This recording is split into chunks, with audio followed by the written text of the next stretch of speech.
It is hereby declared that Eleanor Reeves is mentally unfit to manage her own affairs. The judge's voice was calm. Final. Eleanor didn't move. Didn't blink. The words floated in the stale courtroom air, but their meaning fell like a stone hit her face. She turned slowly toward the table where David and Melissa sat, her children, side by side, hands folded, faces unreadable. Neither looked at her. Not even a flicker of guilt. Her mouth opened, but nothing came out. She wasn't allowed to speak in this hearing. That right had been suspended pending evaluation. A stranger had spoken for her, a doctor she'd met once, for 20 minutes. A lawyer she hadn't chosen submitted forged test results. Now, by law, she didn't exist in her own story. Her home, her memories, her voice, transferred by signature. And as the gavel fell, Eleanor Reeves realized this wasn't just betrayal. It was annihilation. Before we dive into the story, take a second to like, subscribe, and let us know in the comments where you're listening from. Your support helps bring hidden stories, like this one, to light. This is the story of Eleanor Reeves, a woman who lost everything without a single bullet fired. No bruises. No crime scene. Just paperwork. Eleanor is 70 years old. She lives alone, in a weather-worn farmhouse tucked into the folds of Vermont's countryside. The kind of place where the porch still creaks like a song, and the scent of old wood lingers even after the windows are open. She's a retired schoolteacher. The kind that students remember decades later, not because she was sweet, but because she didn't let them give up on themselves. Widowed young. Raised 2 children alone. David and Melissa. David grew up fast, calculated. Always wanted to prove something. Melissa was softer.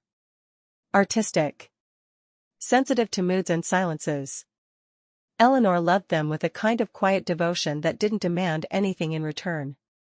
But as the years passed, visits became phone calls. Phone calls became texts. And eventually, even the text stopped asking how she was. Still, she didn't complain. She baked on holidays, sent birthday cards, kept their childhood photos exactly where they'd left them. If love was measured in absence, Eleanor had given more than enough. Her days were simple. She woke early, made tea, fed the birds outside her window, and wrote small things in a weathered blue notebook. Grocery trips were her weekly outing. The same cashier. The same route. The same small-town smiles.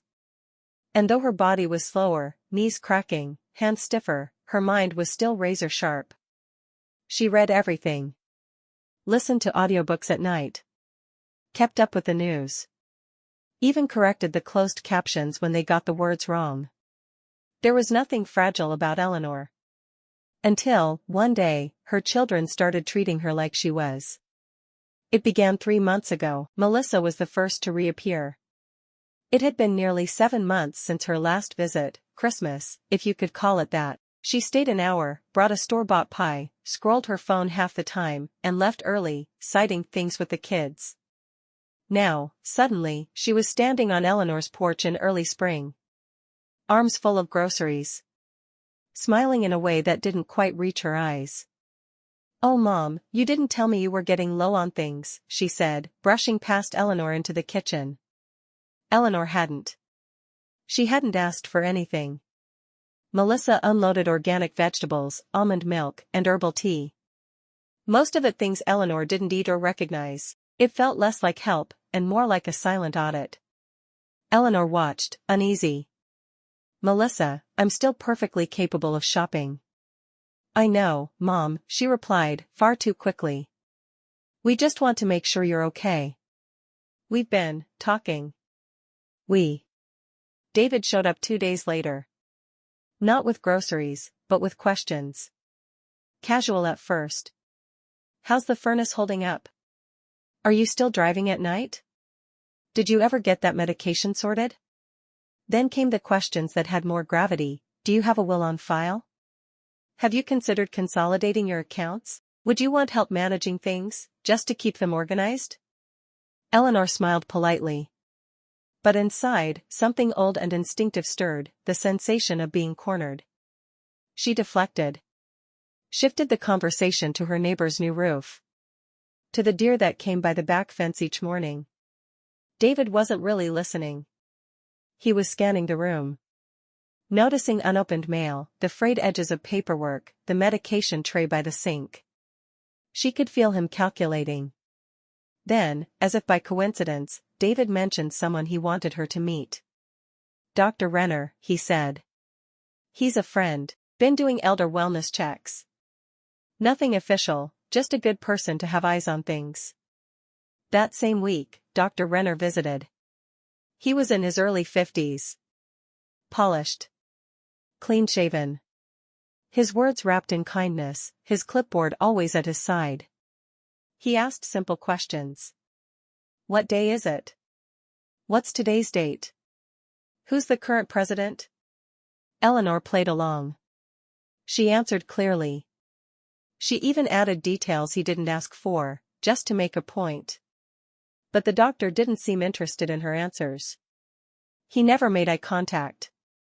He took notes before she even finished her sentences. She offered him tea. He declined. He was out the door in 22 minutes. It wasn't until the following week that she found the report. It was on her kitchen counter. The same granite she'd leaned on through every storm life had ever thrown her. The report was typed. Official. Her name across the top. Preliminary observations indicating early cognitive deterioration. Signed by Dr. Charles Renner. Dated 4 days before he ever showed up at her door. That was when Eleanor understood. They weren't visiting to check in. They were preparing her removal. Not with arguments. Not with fists, with concern. And paperwork. The document sat on her kitchen counter like a death notice. Typed. Cold. Predictable in its language. Preliminary observations indicating early cognitive deterioration. It said she had shown signs of confusion. That she had difficulty recalling simple information. That she had hesitated when asked about her address, her medications, her own birthday. It was all a lie. Worse, it was a strategic lie, written in the language of soft erasure. Nothing dramatic. Nothing anyone would question. Just enough to cast doubt, just enough to grease the wheels of a slow, bureaucratic disappearance. And Eleanor knew this kind of language well. She had spent her life as a schoolteacher, grading the margins of young minds, spotting patterns, tracking behavior. She knew when someone was trying to build a case. When something wasn't a mistake, but a maneuver. That night, she couldn't sleep. She read the report 3 times. Then again at 2 a.m. and again at 4. Each time, her disbelief deepened, but so did her clarity. She wasn't imagining things. She was being set up. The next morning, she checked her mailbox. 2 bank statements were missing, accounts she always received in hard copy. The utility bill was there, but it had a notice she didn't recognize, automatic payment change confirmed. She hadn't changed anything. She called the bank. Waited through hold music. The woman on the phone was polite but firm. Yes, ma'am, the changes were made by someone listed as having shared authorization on your account. I never gave shared authorization, Eleanor said. The woman hesitated. It shows your name, initialed next to the access form. Eleanor's chest tightened. Can you send me a copy? Certainly, the woman said. It's already in the mail. But it wasn't. It never arrived. That afternoon, she called David. He answered on speakerphone. His voice breezy, distracted. Hey Mom, everything okay? She kept her tone neutral. Did you do something with my bank account? A pause.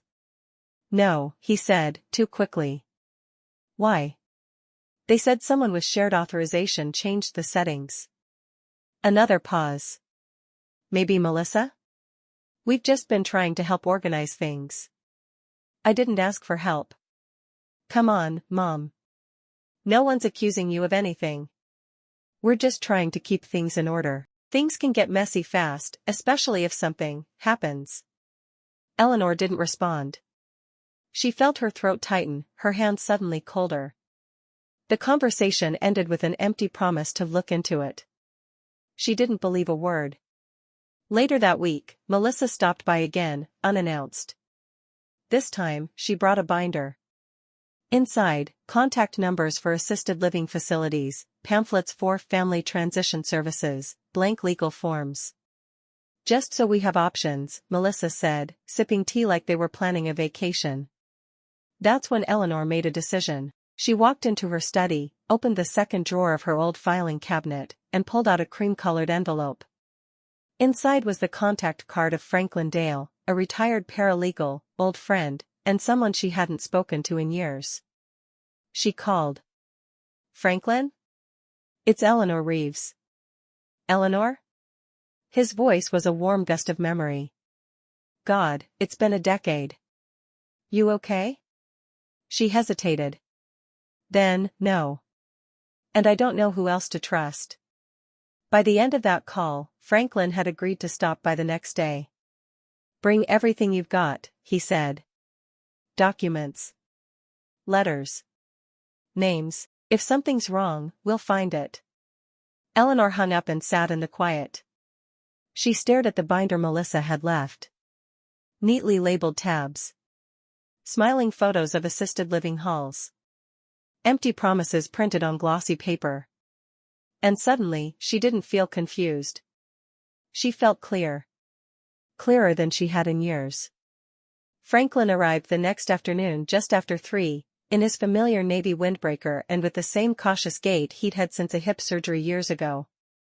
Eleanor hadn't seen him in a decade, not since a 4th of July gathering when they'd shared whiskey and memories under mosquito-laced stars. But now, when he walked into her living room, he didn't bring nostalgia. He brought a yellow legal pad and reading glasses. She had a folder waiting for him, bank letters, the doctor's report, notes on missing mail, the pamphlet Melissa left, and a list of every odd thing she'd noticed over the last 6 weeks. She had even printed out emails. Franklin reviewed everything quietly, methodically, a pencil tapping softly against his teeth. The silence between them was heavy, but not uncomfortable. After about 20 minutes, he looked up. "This is more than suspicious," he said. Eleanor nodded. "I know. Has anyone served you papers?" "No." "Why?" He didn't answer. "Not immediately." He pulled his phone out and opened a browser. His fingers moved quickly. "Vermont Probate Court, Windham County," he mumbled. Then he stopped. His expression shifted, just slightly, but enough that Eleanor saw it. He turned the screen toward her. A court listing. Her name. Eleanor Reeves, petition for guardianship. Hearing date, next Tuesday. Petitioner, Melissa Carson. Co-petitioner, David Reeves. Eleanor's stomach dropped. "I didn't know," she whispered. "They never told me." Franklin leaned back. "They didn't need to. In many cases, especially under emergency petitions, the subject doesn't have to be notified until right before the hearing. Or in rare cases, not at all, if a doctor has already signed off on incapacity." She looked at the screen again, as if staring hard enough might undo it. "They're trying to take me out of my own life," she said. Franklin didn't contradict her. Instead, he reached into his bag and pulled out a printed form. "You're not out of options. But we need to act fast. We can contest the petition. Request a neutral third-party evaluation. Challenge the doctor's credibility. But we have days, Eleanor. Not weeks." She swallowed hard. "Will they let me speak in court?" "In theory, yes.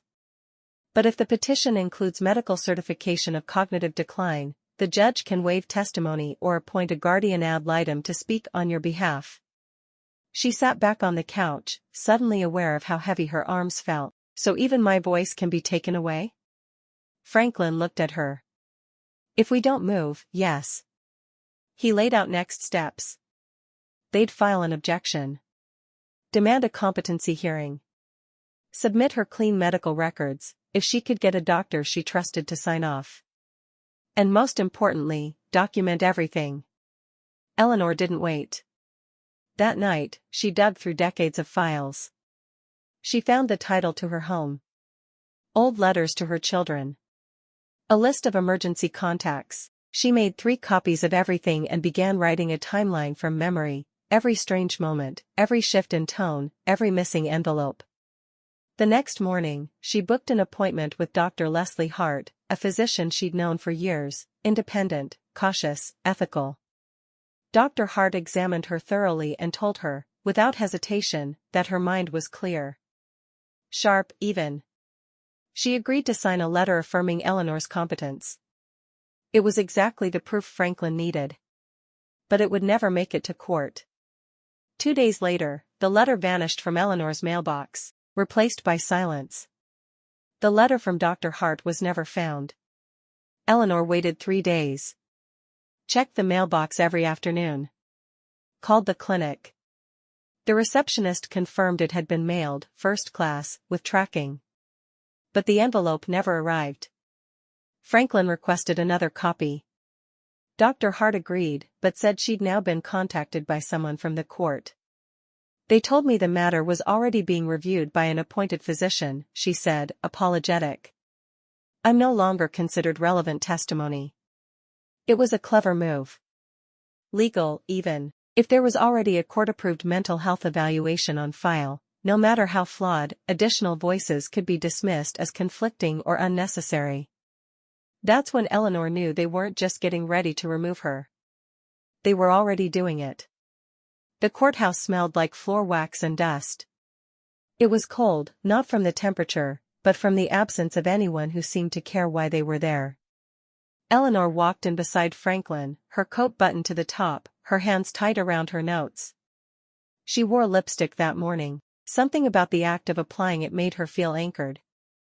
David and Melissa were already inside. Both dressed in muted, lawyerly tones. Melissa looked up briefly, gave a tight smile, then looked away. David never acknowledged her at all. There was no greeting. No confrontation. Just silence. As if this were an ordinary administrative matter, not the organized theft of a life. The judge entered. Gavel down. Names called. Eleanor listened to her own fate described like a file cabinet, manageable, movable, better off under supervision. Melissa spoke with practiced care. We're concerned, Your Honor. Our mother's been forgetful. She's left burners on. She misplaces checks. Last month, she got lost while driving. That never happened, Eleanor whispered, but the microphone was off. She wasn't allowed to speak yet. David chimed in, voice cool. It's not about control. It's about peace of mind. For her. For all of us. The court-appointed attorney spoke next. A man Eleanor had met only once, for 15 minutes. He nodded solemnly. Confirmed observed confusion, diminished recall, resistance to assisted living. Then came the doctor's affidavit, Dr. Renner's evaluation. The same one he wrote before he'd met her. Eleanor tried to raise her hand, tried to speak, but Franklin stopped her with a subtle shake of the head. We'll appeal, he whispered. But the judge didn't wait. He shuffled a few papers. Adjusted his glasses. And then spoke the words that shattered everything. It is hereby declared that Eleanor Reeves is mentally unfit to manage her own affairs. The courtroom didn't react. No gasp. No resistance. Just silence and scribbling pens. Eleanor blinked hard, her face expressionless. She wasn't angry. She was displaced. The judge assigned temporary guardianship to Melissa, with David as alternate. Eleanor's finances were now under legal conservatorship. All major decisions, from healthcare to housing, would be made by them. The gavel came down again. It was over. No one said goodbye. David spoke with the court clerk. Melissa checked her phone. Eleanor was escorted out by a transition representative, a woman named Leslie who wore a floral scarf and called her sweetheart without irony. A van waited outside. Not an ambulance. Not a police car. Just a white van with tinted windows, and two smiling staff members from the care facility she hadn't chosen. They loaded her bags she hadn't packed. Someone else had done that for her. As the door closed behind her, Eleanor looked out the window at the courthouse steps. Franklin stood there, holding his phone. Watching her disappear. She pressed her forehead to the glass and whispered, not in fear, not in defeat, just in disbelief, I'm still here. The walls were beige. Not the warm, cozy kind, the neutral, medical kind meant to offend no one and comfort nothing. Eleanor was shown to her room on the second floor. A nurse named Carla walked her down the hallway like she was made of glass. We're so happy to have you here, Carla said. You'll get settled in real quick. The room was small. Twin bed. Laminate dresser. A chair in the corner that looked like it had never been sat in. Her name wasn't on the door. Just a laminated sign, room 215, new admit. They had brought her things, some of them. A pair of slippers. One framed photo of her garden, not the original, just a low-quality reprint. And a folded pink cardigan she hadn't worn in years. No phone. No calendar. No clock. The disorientation wasn't loud. It was designed. Her first meal came in a plastic tray. No salt. A cup of juice sealed like airplane food. When she asked for coffee, the aide smiled and said, "We'll check with your care plan." That became the phrase of the week. "We'll check with your care plan." "Can I make a call?" "We'll check with your care plan." "Can I go for a walk outside?" "We'll check with your care plan." "Can I have my own clothes back?" "We'll check." It wasn't a denial. It was a delay. A stalling tactic in soft language, a way to keep her passive while making her believe things might still be under her control. But Eleanor had taught English for 38 years. She knew what words were really saying. This wasn't about care. It was about compliance. The other residents shuffled through the halls like forgotten postcards. Some silent. Some humming. One woman, June, kept asking where her husband was. The staff nodded kindly but never answered. June asked again. Then again. Eventually, she stopped asking. Eleanor kept quiet. Observed. Listened. She noticed the routine by day 3. Wake at 7. Breakfast at 8, cognitive circle at 10. Lunch at noon. Medication at 2. Bingo at 3. Dinner at 5. Night meds at 7. Lights out by 9. The routine never changed. There was no weekend. No holiday. Just time flattening into sameness. They brought her pills in a small paper cup. No labels. No explanations. She pretended to take them. Tucked them under her tongue, then spit them into a napkin later and flushed them down the toilet. The first night without the medication, she slept poorly. The second night, she slept deeper. By the third, her thoughts started to feel like her own again. She began hiding notes, folded slips of paper beneath her mattress, in books, behind the toilet tank. She wrote everything she saw, staff names, room numbers, patients who seemed over-medicated, changes in behavior. A system was forming. One they didn't know she was building. She had always believed memory was a kind of muscle. Now, she was exercising it with the desperation of a person trying to keep herself real. On day 6, she met a woman named Janice. Late 60s. Hair like a crow's wing. Eyes that didn't drift like the others. Eyes that locked on. They sat beside each other during the music therapy hour, a nurse strumming off-key on a guitar while patients tapped plastic tambourines. Janice leaned over, whispered, "You're not crazy. They just want you to be."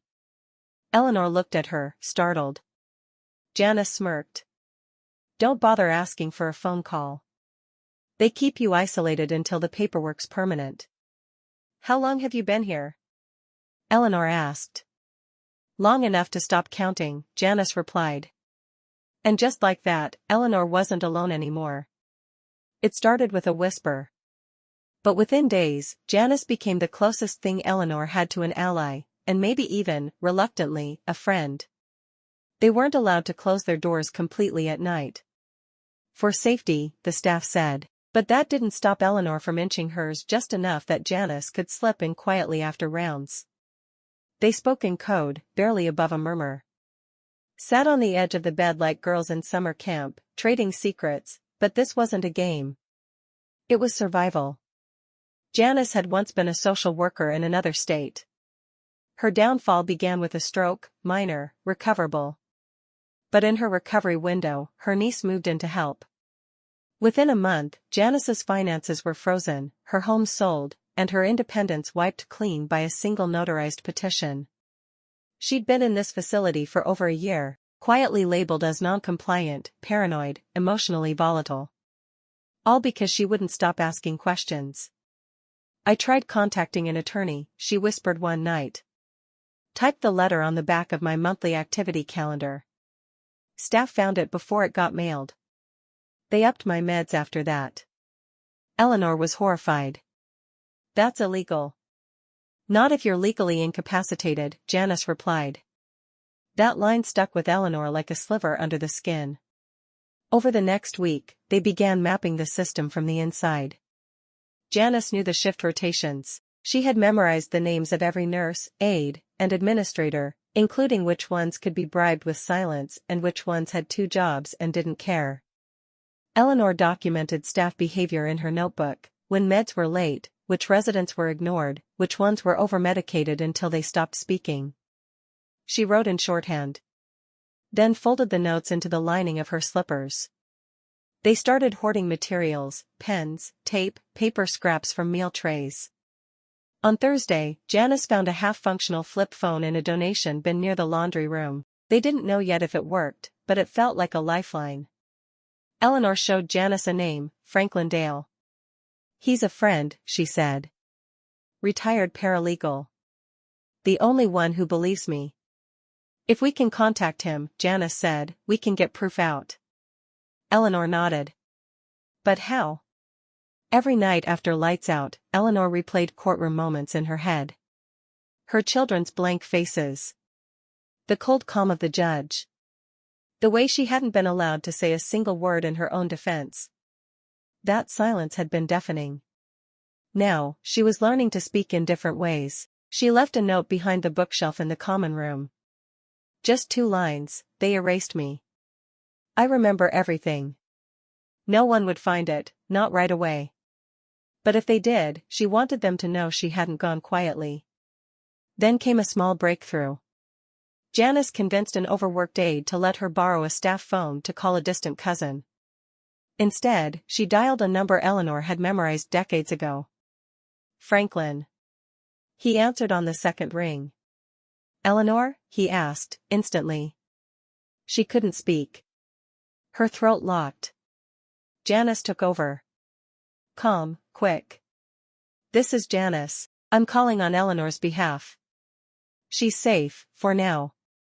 But they're burying her under paperwork. We need your help." Franklin didn't hesitate. "Tell her I'm still here. And I'm moving." The line cut off. The aide returned. Phone reclaimed. No questions asked. But it didn't matter. Because for the first time since that gavel came down, Eleanor felt the one thing they couldn't institutionalize: hope. Franklin wasn't a lawyer anymore. Not officially. But old instincts didn't fade, especially the ones sharpened by years of navigating probate court, guardianship hearings, and estate transfers. After the call from Janice, he didn't sleep. He pulled a legal pad from his kitchen drawer, made coffee far too strong for the hour, and started drawing boxes and arrows across the page like a man building a criminal mind map. At the center, Eleanor Reeves, mentally unfit, guardianship granted, house sold, silenced. But this wasn't just about Eleanor anymore. Something about how quickly everything happened, the speed of the petition, the sudden disappearance of documents, the vanishing medical letter, pointed to more than just a greedy family. He began pulling court records. In Vermont, guardianship hearings were technically public record. But good luck navigating the system. He ran queries by doctor name, Charles Renner. The same physician who filed Eleanor's cognitive report. Within 2 hours, Franklin had found 14 other cases, all involving Renner's testimony in guardianship petitions. Each case followed a similar pattern. Older adult, living independently. Sudden concern by a relative. Renner brought in for evaluation. Report filed, hearing within 2 to 3 weeks. Property transferred or sold within a month of guardianship approval. It wasn't illegal. It was engineered. Franklin began highlighting names. Doctors. Attorneys. Court-appointed evaluators. Real estate agents.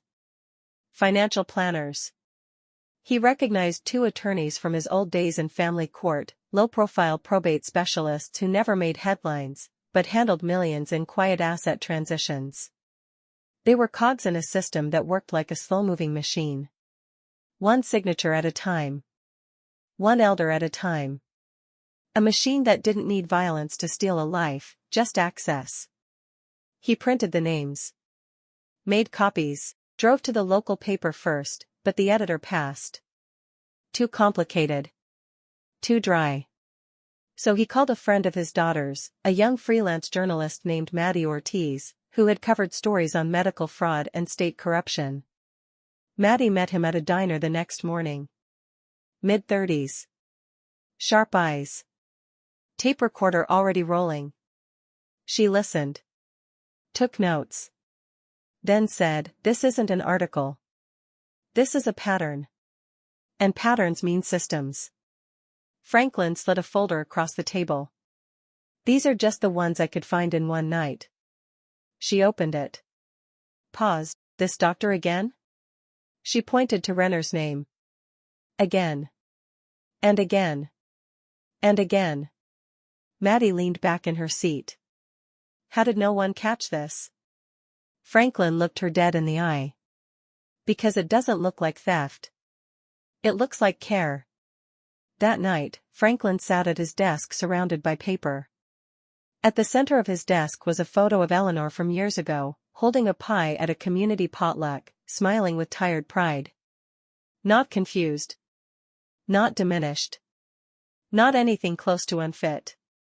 He picked up his phone and dialed a number he hadn't used in years. A former judge.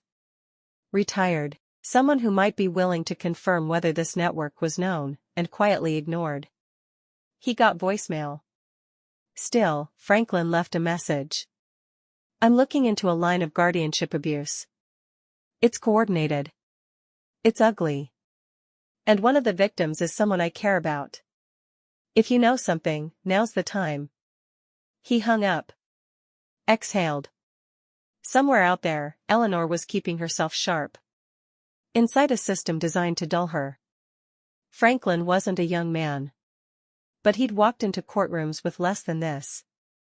And if they thought this would be quiet, they'd picked the wrong woman, and the wrong man to underestimate. Eleanor no longer marked days by the calendar. She marked them by control, what little she could claw back from the silence. One day, she refused her afternoon wellness circle. Another, she walked past the staff desk without signing the check-in sheet. Each small rebellion was a flare in the fog, a reminder that she hadn't been erased, not completely. But those were symptoms of a deeper strategy now unfolding between her and Janice. They were done surviving. They were going to document everything. It began with a spoon. Eleanor had noticed one of the aides, Tasha, always left the lunch trays early on Wednesdays, rushing to her second job. She never double-checked the contents. So Eleanor slipped a folded note inside her mashed potatoes, wrapped in plastic. The note listed her name, the facility address, the date of her court ruling, and a single line, "I was declared incompetent without a hearing. I remember everything." She hoped it would reach someone. Or at least make someone uncomfortable. By the end of the week, she and Janice had turned the supply closet into their hidden printing press. Napkins became notepads. Pages ripped from magazines were used as makeshift envelopes. Pens were stolen, piece by piece, from unattended desks. Janice kept a lookout. Eleanor wrote. Always in short bursts, coded sentences. Names. Shifts. Drug schedules. Reactions from staff. Behavior patterns among overmedicated residents. 2 women, Janice said, can do the damage of an army when no one sees them coming. But it wasn't without risk. A new administrator had started appearing during rounds, a tall, impersonal man named Mr. Halvorson. He didn't smile, didn't speak in euphemisms like the rest. He came with a clipboard and asked questions with surgical precision. Has Ms. Reeves been sleeping through the night? Any refusals of medication? Any attempts to contact outside parties? Eleanor played her role well. She feigned forgetfulness. She asked questions she already knew the answer to. She smiled just long enough to not seem suspicious. But inside, her resolve was hardening like stone. Then came the worst blow yet. Her room was searched. While she was in art therapy, a staff member entered under the guise of cleaning. When she returned, 3 of her hidden notes were missing. Her slippers had been moved. A drawer left slightly open. They didn't say anything. Which was worse. Because it meant they knew. And now, they were watching. That night, she told Janice she wanted to stop. We've been found out, she whispered. Janice shook her head. No.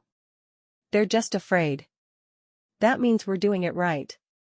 But what if they separate us? Janice looked at her, eyes fierce. Then we make it count before they do. 2 days later, they got lucky. Tasha, the rushed aide from earlier, whispered something to Eleanor during laundry pickup. One of your notes ended up in the driver's hands. He didn't throw it out. Just thought you should know. It wasn't a promise. But it was enough. Eleanor stared out her window for a long time that night, past the overgrown hedges and security fence. She thought about her house. About the rocking chair David had quietly taken. The garden Melissa said needed to be cleared. She thought about being told she was mentally unfit because she still loved things they had forgotten. The next morning, Eleanor slipped her most detailed report into a bag of folded laundry headed for an off-site service vendor Franklin had told her existed. She wrote a note on the back, Franklin, this is all I have. Use it. Hurry. Janice stood by the door, acting as lookout. When the staff member wheeled the bag away, Eleanor exhaled for the first time in days. Do you think he'll get it? She asked. Janice smirked. If he's half as smart as you say he is, he already has. The escape wasn't cinematic. There were no alarms, no car chases, no flashing lights. There was only planning. Patience. And timing. Janice had mapped the facility's night shift perfectly.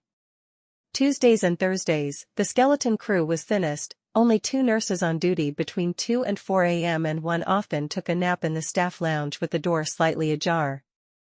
Eleanor had watched her do it twice, counting every minute. The laundry chute, tucked near the service hall, had just enough clearance to fit a small adult. It was metal, narrow, and steep, but Janice swore it led to the main bin beside the service exit downstairs. If they could get there, they could slip through the utility tunnel that ran behind the dumpsters and emerged into the woods behind the property. A security fence had a panel that had been rusted loose for years. Janice had tested it once during a fire drill. It was madness. Dangerous. A single wrong step, and they'd be labeled flight risks and transferred to a more secure facility, where locked doors didn't even pretend to be kind. But Eleanor no longer feared being caught, she feared staying. At 1:47 a.m. Janice feigned chest pain. Collapsed during a hallway bathroom run, exactly as planned. The younger nurse, a trainee, panicked and ran for help, leaving the entire eastern corridor unmanned. Eleanor, already dressed in a gray sweatshirt she'd hidden under her pillow, slid out of her room with the grace of someone much younger, every step laced with terror. She moved fast, past the nurse's station, around the corner, and into the service hallway. The chute door groaned as she opened it, loud enough to make her freeze, but no one came. She climbed in backward, breath shallow, legs shaking. It was steeper than she imagined. Cold. Smelled of bleach and old fabric. She dropped. Not far. Maybe 5 feet. Enough to land hard on her knees in a pile of sheets. She rolled, gasping, not from pain, from the reality that she'd actually done it. Eleanor Reeves, 70 years old, widowed, declared unfit, legally silenced, had just crawled through a laundry chute like a prisoner escaping her own sentencing. She slipped out of the bin, moved through the storage corridor, found the tunnel entrance behind a mop closet, just like Janice said. The tunnel was dark. Damp. Cracked concrete beneath her shoes. She walked in silence for nearly 5 minutes before the moonlight bled in from the far end. The rusted fence panel was exactly where it had been described. She pushed it once, it creaked, then again, harder. It gave. She was outside. Real air hit her like an awakening. The cold, biting kind that smelled of pine and mud and truth. She took it in like oxygen after drowning. She ran. Walked. Ran again. Through the woods. Through her fear. At the edge of a backroad near an old service station, she pulled the tiny flip phone from her waistband, the one Janice had repaired with electrical tape and a prayer. It had one number pre-programmed. She pressed it. Franklin answered after the first ring. She couldn't even say his name. Just the words, "I'm out." He didn't ask where. Didn't waste time.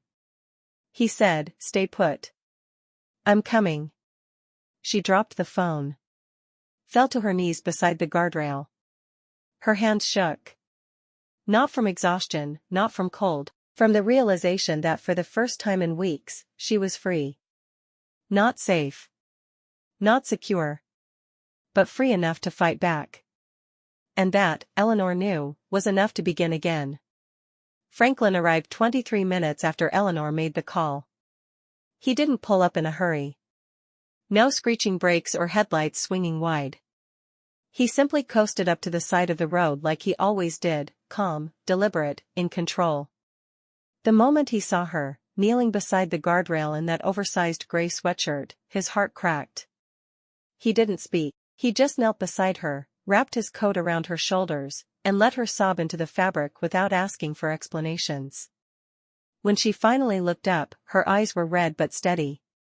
"I'm not broken," she said, "but they tried." Franklin helped her into the passenger seat. He handed her a bottle of water and a peanut butter granola bar, the only thing he thought she'd eat. She devoured it like it was sacred. They didn't go back to his house. That would be too obvious. Instead, he drove to a small cabin on the edge of Brattleboro, a friend's place, unoccupied this time of year. The heat barely worked. The tap water smelled like iron. But it had a bed and no cameras. Eleanor slept for 12 hours. When she woke, she said just one thing: "We tell everything." Franklin already had Maddie Ortiz on standby. The young journalist had stayed up most of the night organizing the material Franklin had gathered: court records, forged signatures, guardianship filings, medical testimony patterns. Now, with Eleanor free, they had the most important piece: a survivor who remembered everything. The interview took place in the cabin's living room. Maddie set up a ring light and placed a single lavalier mic on Eleanor's sweatshirt. No makeup. No prepping. Just her, sitting in a wooden chair beside the fireplace, with a glass of water and her notes scribbled on the back of a nursing home meal sheet. The camera rolled. Eleanor began with her full name. Her age. Her profession. She listed every medication they gave her without explanation. Every name she remembered from the staff. Every instant she was denied a phone call, a second opinion, a moment to speak. She spoke calmly. Deliberately, not as a victim, but as a woman reclaiming authorship. They called it care, she said, looking directly into the camera. But what they meant was compliance. They didn't want me to get better. They wanted me quiet. Erased. Transferable. She talked about the courtroom. The moment the gavel came down. The numbness of being ruled incapable while fully conscious. She talked about Melissa's binder of brochures, about David's casual manipulation masked as concern. But she didn't speak out of revenge. She made that clear. "I'm not doing this to punish my children," she said. "I'm doing this because I know there are others, right now, whose names will never make the news. They'll be tucked away and forgotten. Unless someone remembers for them." The video interview was uploaded in 2 versions, one full, uncut hour, and another 5-minute summary that Maddie stitched together with headlines and graphics. The short version went viral. Comments poured in. Some disbelieving. Some furious.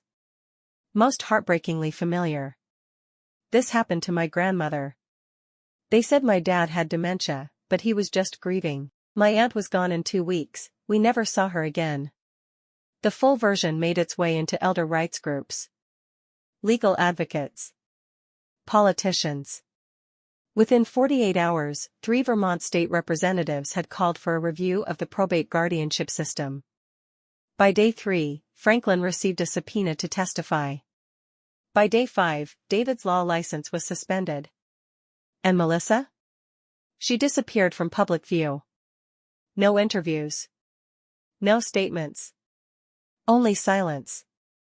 But Eleanor didn't care about any of that. She wasn't interested in headlines or hashtags. She only cared that someone finally listened. That her voice, her true voice, had made it past the walls. And that maybe, just maybe, it might reach someone else still trapped inside. The news moved faster than she could process. Legal filings. Investigations. Panel discussions on local news shows with titles like Elder Guardianship, Protection or Profit? There was even a podcast episode. A deep dive. Her voice woven in between narration and music, her phrases now repeated by strangers in online threads. "They didn't want me better. They wanted me quiet." And yet, in the middle of the noise, Eleanor found herself sitting on the edge of Franklin's guest bed, surrounded by stillness. Not victory. Not relief. Just silence. David was arrested the following week. It wasn't just for her case. Franklin had uncovered at least 3 more guardianships he'd pushed through with fabricated medical affidavits and backdated forms. There were wire transfers involved. Fraud charges. Eleanor didn't watch the hearing. She didn't need to. She'd already seen the most damning testimony in his eyes the day he sat in court and let her disappear. Melissa, on the other hand, simply vanished. No charges. No arrest. Just a retreat into suburbia and avoidance. She closed her social media accounts. Resigned from her school's PTA, disconnected her landline. Eleanor received one email. It was 3 sentences long. "I never wanted to hurt you. We thought we were doing the right thing. I'm sorry if it went too far." No greeting. No name at the end. Not even of love, Melissa. She didn't respond. Not because she was angry, though there was anger, of course. A thread of it that pulsed under her skin like a warning light. But mostly, she didn't respond because she had no words for a betrayal so precise, so methodical. It had been signed in triplicate and filed with the court. This wasn't a family argument. This wasn't something to talk through. This was a theft of identity. And worse, it had come with smiling faces and soft-spoken justifications. There was no apology for that. Franklin gave her a cardboard box a few days later. She recognized the handwriting on the top label, her own. Inside were letters. Dozens of them. Holiday cards. Birthday notes. Handwritten updates about the garden, about books she was reading, about the weather. She had sent them all to David and Melissa over the last 10 years. All of them had been returned to sender. Unopened. Eleanor sat with the box in her lap for an hour before touching a single envelope. When she finally did, she opened one at random and began reading. Her own voice, preserved in ink. Unanswered, but not unloved. She read another. And another, not because she expected to learn anything new, but because it reminded her that she had tried. That long before her children had chosen to forget her, she had offered them every open door she could. And they had simply walked past it. That night, she sat outside on the porch with a blanket across her knees and a warm mug in her hands. The stars were faint. The sky clouded. She thought of Janice, still inside that place. Still fighting. She'd heard through Maddie that the facility was under investigation now. That Janice had been moved to a better unit, with actual oversight, but the system moved slowly. Eleanor promised herself that when she could, she'd go back for her. All of her fighting hadn't been just for her own freedom. It had been to leave a door open for someone else. She closed her eyes. Not to forget. But to remember, on her own terms. Eleanor didn't go back to her house. She thought she might. For a while, she even imagined unlocking the front door, stepping inside, and feeling it all come back, the shape of her life as it had been. But when she finally stood outside the familiar white gate, the yard was different. The roses were gone, the trellis removed. A new mailbox with a digital lock had replaced her rusted one, and the porch swing, the one David helped her install 15 years ago, had been torn down. She didn't knock. Didn't even walk to the front steps. She just stood there, for a few minutes, remembering not what had been taken, but what had once been hers. Then she turned around and left. Some places are not stolen. They are surrendered, slowly, painfully, over time. And sometimes, the most powerful act is choosing not to go back. Back at Franklin's cabin, a box waited for her on the nightstand. It wasn't from David. Or Melissa. It was her own. The same one she'd been carrying for years, metaphorically, emotionally, literally. Inside were the things they hadn't touched, a cassette recorder she used to keep near her classroom desk. A box of old tapes labeled with names only she would remember. And a journal, not the coded one from the facility, but one she'd started after the escape. She flipped through it now.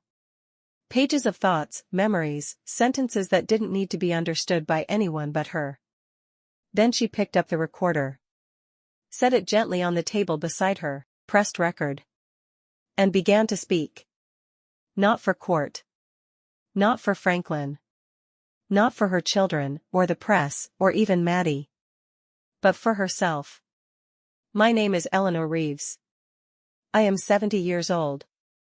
I taught English for almost 4 decades. I raised 2 children. I buried a husband. I built a life in a house I planted flowers around every spring. They tried to erase me. But I am still here. And I remember everything. She paused. Not to gather her thoughts, but to feel them fully. This recording isn't for evidence. It isn't proof. It's preservation. For the days when I am older, slower, or less certain. For the version of me who might someday need reminding, that you fought. That you endured. And that your voice, even when stolen, came back. She clicked it off. No dramatic flourish. No tears. Just quiet. She placed the recorder in a drawer. Locked it. Not because she was afraid it would be taken. But because she knew it didn't need to be heard now. She had said it. That was enough. Outside, the wind moved through the trees with a hush, as if the world itself had paused to listen. For once, it didn't matter if anyone else was paying attention. Because Eleanor Reeves, declared unfit, discarded, disbelieved, had done the impossible. She had reclaimed herself. Not through vengeance. But through voice.